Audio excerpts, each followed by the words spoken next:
Hello student, हमारे study platform VK e book पर आपका बहुत बहुत स्वागत है। आशा है आपकी तैयारी अच्छी चल रही होगी, आप स्वस्थ होंगे। ये क्लास 11 है। जैसा कि आप जानते हैं, हम संविधान पढ़ रहे हैं।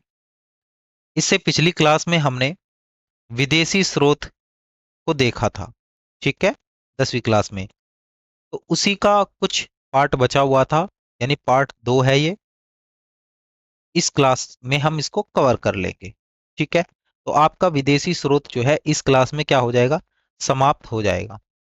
ठीक है, यदि आप किसी भी एग्जाम की तैयारी कर रहे हैं, वो चाहे किसी भी लेवल का एग्जाम हो, तो ये क्लासेस महत्वपूर्ण रहने वाली है। ठीक है, हमने इन क्लासों को इस तरीके से डिजाइन किया है कि आप यदि किसी भी एग्जाम की तैयारी कर रहे हैं ना, तो सब में ये काम करेगी, क्योंकि संविधान के क्वेश्चन हर एग्जाम में पूछे जाते हैं। तो सभी प्रतियोगी परीक्षाओं के लिए पिछले पेपरों में पूछे गए प्रश्नों के सहित मैं आपको क्लासेस करवा रहा हूँ। बहुत ज़्यादा इम्पोर्टेंट फैक्ट करवा रहा हूँ। तो चलिए स्टार्ट कर लेते हैं क्लास को, और बात करेंगे हम दक्षिण अफ्रीका से। तो दक्षिण अफ्रीका से क्या क्या लिया गया है संविधान में। संशोधन की जो प्रक्रिया है, संविधान में जो संशोधन की प्रक्रिया है, ये दक्षिण अफ्रीका से ली गई है। ठीक है, डायरेक्ट क्वेश्चन पूछा जाता है कि संशोधन की प्रक्रिया कौन से देश से ली गई है। ठीक है, दक्षिण अफ्रीका से ली गई। राज्यसभा सदस्यों का जो निर्वाचन है, राज्यसभा के, क्या कह रहा है, राज्यसभा के जो सदस्य हैं उनका जो निर्वाचन है, वो भी दक्षिण अफ्रीका के संविधान से लिया गया है।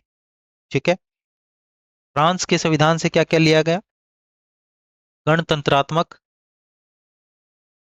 फ्रांस के संविधान से लिया गया। ठीक है, और प्रस्तावना में बात हो रही है, प्रस्तावना के अंदर जो क्या है, स्वतंत्रता, समता और बंधुता के जो आदर्श का सिद्धांत है। ठीक है, ये कहां से लिया गया, ये फ्रांस से लिया गया है। क्या क्या लिया गया, स्वतंत्रता, समता और बंधुता के आदर्श का जो सिद्धांत है। ठीक है, ये फ्रांस से लिया गया, प्रस्तावना में है ये, ध्यान रखिएगा। ठीक है, बहुत ज्यादा इंपॉर्टेंट फैक्ट है ये जो मैं आपको करवा रहा हूं। बात करेंगे इंग्लैंड की। इंग्लैंड से संविधान में क्या क्या लिया गया, देखिए, कानून के समक्ष समानता, आर्टिकल, आर्टिकल, ठीक है, आर्टिकल 14। आर्टिकल 14 में क्या है, आर्टिकल 14 में ये लिखा हुआ है, कानून के समक्ष समता और कानून के समान संरक्षण। ठीक है, समान संरक्षण की बात करता है आर्टिकल 14। तो ये कहाँ से लिया गया, ये जो कानून के समक्ष समानता है, ये इंग्लैंड से लिया गया है। ठीक है, इसको ध्यान रखिएगा, इंग्लैंड से लिया गया है। इसका मतलब यह हुआ कि कानून क्या है, सभी के लिए समान है। विधि के समक्ष समता का मतलब है कि सभी लोगों के साथ कानून के तहत समान व्यवहार किया जाएगा। ठीक है, समान व्यवहार किया जाएगा कानून के साथ। यह सिद्धांत यह सुनिश्चित करता है कि कोई भी व्यक्ति कानून से ऊपर नहीं है। ठीक है, यह सिद्धांत यह भी सुनिश्चित करता है कि सभी लोगों के निष्पक्ष और न्यायपूर्ण व्यवहार किया जाए। ठीक है, यह लोगों के बीच एकता, सद्भावना बनाए रखने में मदद करता है। ठीक है, और यह नागरिकों के बीच अपनेपन और पहचान की भावना को बढ़ावा देता है। ठीक है, तो जैसे आईपीसी है, आईपीसी अब चेंज हो गया है, बीएनएस हो गया है। ठीक है, भारतीय न्याय संहिता।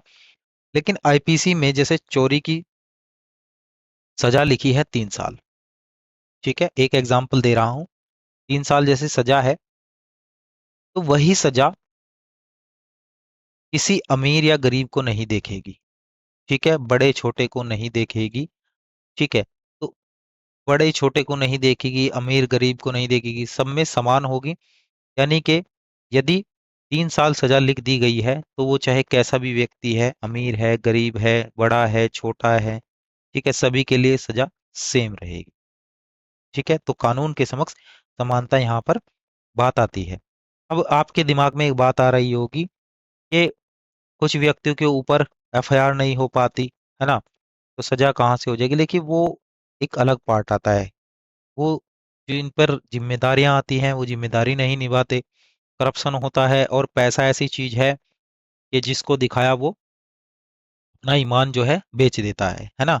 वो चीजें अलग हो जाती हैं, लेकिन कानून बना है सभी समान व्यवहार करने के लिए। ठीक है, सभी के साथ समान व्यवहार किया जाएगा। ठीक है, वो अलग बात है। चलिए, भारत में कलेक्टर का पद, भारत में कलेक्टर का पद ये कहाँ से लिया गया? ये भी इंग्लैंड से लिया गया है। विधि निर्माण की जो प्रक्रिया है, विधि के निर्माण की जो प्रक्रिया है, ये भी इंग्लैंड के संविधान से ली गई। और विशेष संसदीय प्रणाली व्यवस्था, क्या संसदीय प्रणाली जो व्यवस्था है ये भी इंग्लैंड के संविधान से ली गई है। ठीक है, ये संसदीय प्रणाली तो बहुत बार एग्जाम में पूछा गया है, इसको ध्यान रखिएगा। ठीक है, इसको भूलना नहीं है। एक बहुत ज्यादा इंपॉर्टेंट है, विधि द्वारा स्थापित प्रक्रिया, विधि द्वारा स्थापित प्रक्रिया। ठीक है, ये कई बार एग्जाम में रिपीट हुआ है, तो इसलिए इसको बहुत अच्छी तरीके से ध्यान रखिएगा। विधि द्वारा स्थापित प्रक्रिया ये जापान से लिया गया है संविधान में। ठीक है, कहाँ से लिया गया? जापान से। अब बात आती है एग्जामिनर ने क्वेश्चन कैसे पूछे हैं, थोड़ा सा उसको भी देख लीजिए। ठीक है, जैसे भारतीय संविधान का सबसे बड़ा स्रोत, एकांकी जो स्रोत है वो क्या है भारतीय संविधान का? मैंने आपको जब संवैधानिक विकास पढ़ाया था उसमें मैंने आपको ये बताया था। ठीक है, तो क्या है? ए ऑप्शन कहता है ब्रिटिश संसद, ब्रिटिश शासन, या यूएसए का बिल ऑफ राइट, या सी कह रहा है गवर्नमेंट ऑफ इंडिया एक्ट 1919, या गवर्नमेंट ऑफ इंडिया एक्ट 1935। तो मैंने आपको जब पढ़ाया था मैंने आपको बताया था पहली क्लास में, ठीक है, दूसरी क्लास में संवैधानिक विकास हमने पढ़ा था, तो उसमें मैंने आपको बताया था कि गवर्नमेंट ऑफ इंडिया का जो एक्ट है 1935, ठीक है, 1935 का जो अधिनियम है, इसने संविधान पर बहुत बड़ी छाप छोड़ी है। ये इसके बहुत ज्यादा नियम उपनियम जो पुराने थे उनको ज्यों का तो संविधान में ऐड किया गया है। ठीक है, ज्यों का तो संविधान में ऐड किया गया है। इसलिए सबसे बड़ी एकांकी जो स्रोत माना जाता है वो 1935 का अधिनियम है। ठीक है, ध्यान रखिएगा। तो ऑप्शन हमारा डी जाता है। नेक्स्ट, भारतीय संविधान का कौन कौन सी विशेष व्यवस्था इंग्लैंड से ली गई? भारतीय संविधान की कौन सी विशेष व्यवस्था? अभी ये ऊपर मैंने आपको बताया, संसदीय जो प्रणाली है, ठीक है, संसदीय प्रणाली जो है ये इंग्लैंड से ली गई है। कहाँ से ली गई? संसदीय प्रणाली इंग्लैंड से ली गई है। ठीक है, इस पर मैंने बहुत जोर देके आपको पढ़ाया था ताकि आप इसको अच्छी तरीके से याद कर लें। ये क्वेश्चन जो है बहुत बार रिपीट हुआ है, इसको ध्यान रखिएगा। ठीक है, ये क्वेश्चन बहुत बार रिपीट हुआ है। चलिए, नेक्स्ट बढ़ते हैं क्वेश्चन की ओर। इससे आपको अंदाजा हो रहा होगा कि एग्जामिनर ने किस तरीके से क्वेश्चन पूछे हैं। ये मैंने पेपरों से ही क्वेश्चन उठाए हैं।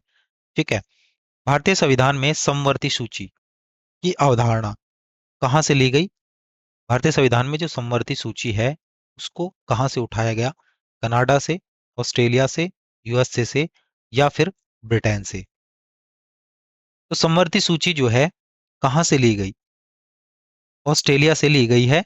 10वीं क्लास जब हुई थी ऑस्ट्रेलिया से क्या क्या लिया गया मैंने आपको बताया था। ठीक है, अगर आपने वो नहीं देखी है तो उसको देख लीजिएगा, ऑप्शन इसमें भी आपका सही हो जाता है। नेक्स्ट क्या कह रहा है? मौलिक कर्तव्य। भारतीय संविधान में जो मौलिक कर्तव्य हैं, देखिए यहाँ पे किसकी बात हो रही है? मौलिक कर्तव्य की बात हो रही है, मौलिक अधिकार की बात नहीं हो रही, मौलिक कर्तव्य की बात हो रही है। ठीक है, तो मौलिक कर्तव्य का विचार कहाँ से लिया गया? अमेरिका से, ब्रिटिश से, रूस से, या फ्रांस से? देखिए, जब मौलिक कर्तव्य की बात करेगा तो आप मौलिक कर्तव्य में बताएंगे रूस। ठीक है, अगर कर्तव्य पूछे तो मौलिक कर्तव्य, और अगर मौलिक अधिकार पूछ ले, ठीक है, मौलिक अधिकार पूछ ले तो आप लगाएंगे अमेरिकी। ठीक है, यूएसए। ध्यान रहेगा, मौलिक अधिकार यूएसए से और मौलिक कर्तव्य रूस से। ठीक है, बहुत ज्यादा इंपॉर्टेंट है, ध्यान रखिएगा। नेक्स्ट क्वेश्चन की ओर बढ़ते हैं। क्या कह रहा है? विधि के समक्ष समता, इसके बारे में मैंने आपको भी बताया था। विधि के समक्ष समता का मतलब विधि सभी के साथ समान व्यवहार करेगी। ठीक है, कहाँ से लिया गया ये प्रावधान? इंग्लैंड से, अमेरिका से, आयरलैंड से, या फिर जापान से। ठीक है, कहाँ से लिया गया है संविधान, हमारे संविधान में कहाँ से ऐड किया गया? इसको किया गया है इंग्लैंड से। ठीक है, इंग्लैंड से इसको हमारे संविधान में ऐड किया गया। तो ऑप्शन आपका ए सही हो जाता है। इसी के साथ आपको समझ आ गया होगा कि कैसे करके क्वेश्चन बने हैं एग्जाम में, कैसे पूछे गए हैं। और ये जो क्लास थी आपकी विधि के स्रोत, ये कंप्लीट होती है। ठीक है, इसका रिवीजन जरूर कर लीजिएगा आप।